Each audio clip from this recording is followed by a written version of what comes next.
השכר ונכי מבקש הגידונו לי איפה הם רואים.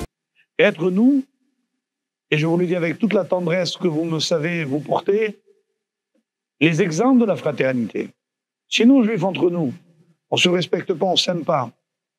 On n'accepte pas que l'autre soit différent de nous, qu'il y ait des gens religieux et pas religieux, que tout le monde puisse vivre ensemble et qu'on a tous un même idéal et qu'on n'est pas tous à la même hauteur du parcours qui y mène.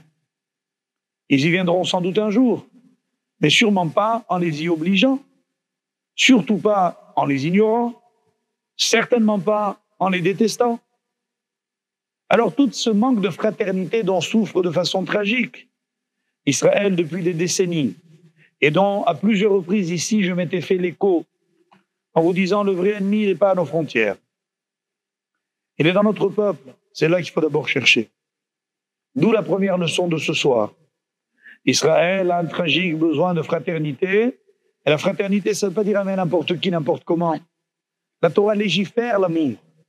Elle dit qu'aimer un autre, c'est être capable de l'écouter, c'est veiller à son intégrité physique, c'est respecter les idées qu'il peut émettre, c'est s'assurer de ne rien lui dérober, ni son bien, ni sa dignité. Tout cela, la Torah est faite de cela. Le grand public a l'impression que la Torah, c'est de la viande cachère et des lumières du Shabbat, qui sont bien évidemment des mitzvot fondamentales. Mais c'est aussi ça. Et ça, c'est pas moins que le reste. Et là est une sorte d'épreuve pour nous, qui avons évidemment toutes les raisons de nous ignorer, puisque nous sommes tellement différents.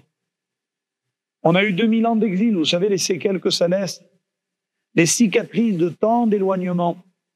Et que ce que Israël était là pour défendre, c'était l'idée de l'amour dans la différence, et pas dans l'indifférence.